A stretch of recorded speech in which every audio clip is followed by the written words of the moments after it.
Hello बच्चों, let's read this question. The question says that बच्चों question में दो स्टेटमेंट है, स्टेटमेंट फर्स्ट और स्टेटमेंट सेकंड। फर्स्ट में बोला गया oxidation of one nitro naphthalene gives ortho nitro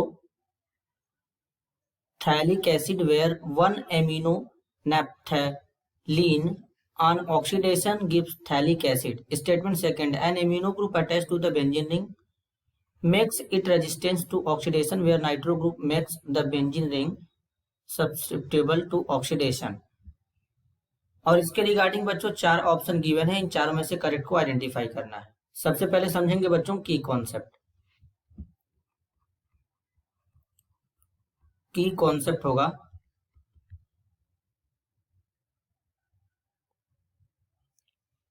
oxidation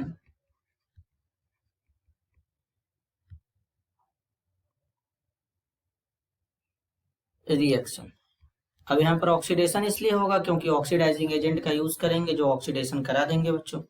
तो सबसे पहले वन नाइट्रो नेप्थलीन लेंगे। तो नेप्थलीन कुछ इस तरीके से होता है बच्चों, डबल बेंजीन रिंग होता है नेप्थलीन में। तो इस तरीके से नेप्थलीन ले लेंगे। वन नाइट्रो बोला है तो यहाँ पर NO2 लगा देंगे। अब इसका ऑक्सीडेशन कराएंगे तो यहाँ पर CeO2 Al2O3 HNO3 oxidising agent है CH3OH और टेम्परेचर यहाँ पे रहेगा 6, यहाँ पे बच्चों 363 से 373 केल्विन का।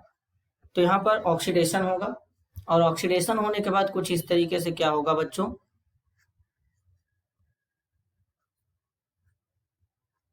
यहाँ पर NO2 रहेगा।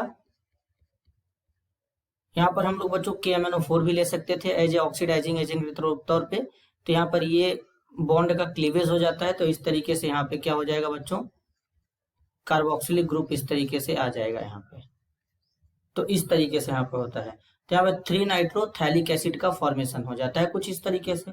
सेकेंड है अल्फा एमिनो नेप्थलीन। तो अगर हम अल्फा एमिनो नेप्थलीन लेंगे तो नेप्थलीन में तो 2 बेंजीन रिंग होता है बच्चों इस तरीके से। यहाँ पर NH2 लग जाएगा। ऑक्सीडाइजिंग एजेंट ले लेंगे जैसे कि HNO3 ले लेंगे। तो यहाँ पर ये थैलिक एसिड में कन्वर्ट हो जाएगा, थैलिक एसिड में कन्वर्ट हो जाएगा कुछ इस तरीके से। तो अब यहाँ पर ये जो स्टेटमेंट फर्स्ट है बच्चों वो बिल्कुल करेक्ट है। स्टेटमेंट सेकंड में बोला गया है an amino group attached to the benzene ring makes it resistance to oxidation where nitro group makes the benzene ring susceptible to oxidation. तो बेसिकली अगर हम बात करें तो जो एमिनो ग्रुप होता है बच्चों, जब ये बेंजीन रिंग से जुड़ता है तो ये इलेक्ट्रॉन डेंसिटी को बेंजीन रिंग के ऊपर बढ़ाता है क्योंकि नाइट्रोजन के पास लोन पेयर होता है तो ये इसके साथ रेजोनेंस करेगा। तो कहीं ना कहीं ये बेंजीन रिंग के ऊपर इलेक्ट्रॉन डेंसिटी को बढ़ाएगा which it is attached thereby making it susceptible to oxidation, जो कि ऑक्सीडेशन कराता है बेसिकली यहाँ पे क्योंकि ये इलेक्ट्रॉन डेंसिटी यहाँ पे बढ़ाएगा।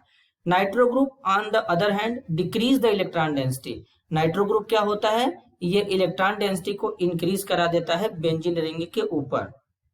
तो इसलिए यहाँ पर इसके केस में जो ऑक्सीडेशन होता है इस बेंजीन रिंग का नहीं हो पाता है क्योंकि ये रेजिस्टेंस के जैसा काम करता है। बेंजीन रिंग के ऊपर इलेक्ट्रॉन डेंसिटी कम करा देता है क्योंकि जो नाइट्रो ग्रुप है ये हमारा -M ग्रुप होता है, इलेक्ट्रॉन डेंसिटी को विड्रॉ कर लेगा। और NH2 हमारा +M ग्रुप होता है, इलेक्ट्रॉन डेंसिटी को बढ़ाएगा। तो जब इलेक्ट्रॉन डेंसिटी बेंजीन रिंग के ऊपर बढ़ेगा तो ऑक्सीडेशन हो जाएगा और जब इलेक्ट्रॉन डेंसिटी डिक्रीज करेगा तो ऑक्सीडेशन नहीं हो पाएगा। तो इसलिए यहाँ पर ऐसा होता है। तो बेसिकली जो स्टेटमेंट सेकंड है बच्चों वो इनकरेक्ट है, स्टेटमेंट फर्स्ट करेक्ट है। तो इस क्वेश्चन के लिए करेक्ट आंसर क्या होगा, option third, statement first is correct and statement second is incorrect. This is your answer. I hope you understood it well. All the best.